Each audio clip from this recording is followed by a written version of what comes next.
Well, now in this module, we will be learning that what are the cash inflows and cash outflows relating to investing activities. Well, when we say investing activities, so these investing activities cover all the cash inflows and outflows relating to the non-current assets or long-lived assets, or you can say long-term assets.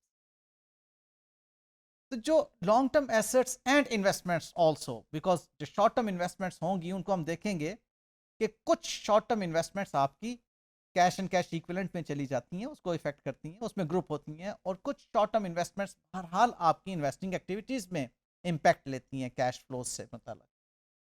Well, investing activity को बड़ा सादगी में समझ लीजिए। पहले, the entity has invested in assets and releasing cash by disposing of those assets. आपने property plant and equipment से मुताल्लिक जितना कैश फ्लो देखना है, that will affect your investing activity. आपने long term investments, long term advances, long term deposits, जितना भी ये कैश फ्लो है, it is your investing activity. आपकी एंटिटी इन्वेस्ट करती है किसी दूसरी एंटिटी के इक्विटी इंस्ट्रूमेंट्स में या डेट इंस्ट्रूमेंट्स में, इन्वेस्टिंग एक्टिविटी। अब आप जो भी एसेट बेचेंगे, कैश इनफ्लो होगा, investing activity. Okay, so all these are in fact the investing activities. Let's look into few broad categories of cash inflows relating to investing activities.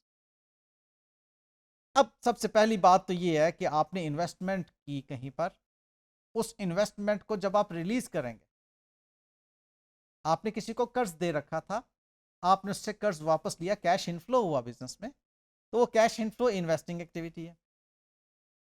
आपने investment कर रखी थी, किसी की इक्विटी इंस्ट्रूमेंट्स खरीदे थे या किसी दूसरी एंटिटी के डेट इंस्ट्रूमेंट्स खरीदे थे, आपने जब उसको बेचा तो कैश रिसीव हुआ, इन्वेस्टिंग एक्टिविटी है।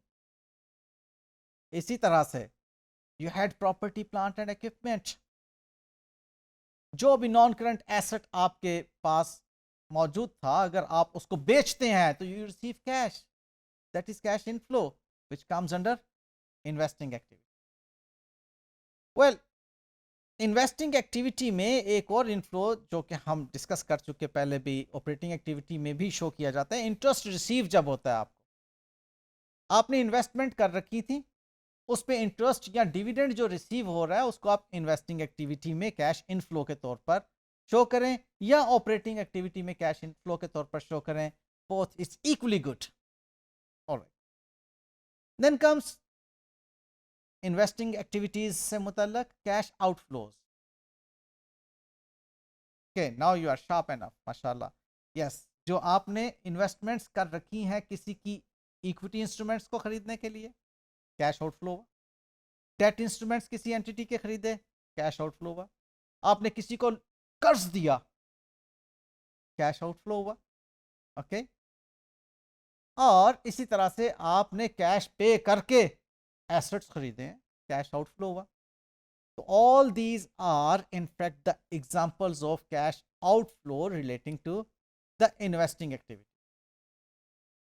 सो ब्रॉडली स्पीकिंग, इन्वेस्टिंग एक्टिविटी के बारे में जो आपने अपने जहन में एक बात अच्छी तरह से समझनी है और सीखनी है, वो ये है कि आप जब एसेट्स बैलेंस शीट में मौजूद एसेट्स को खरीदते हैं तो कैश आउटफ्लो है, और जब आप बैलेंस शीट में मौजूद एसेट्स को बेचते हैं तो कैश इनफ्लो है।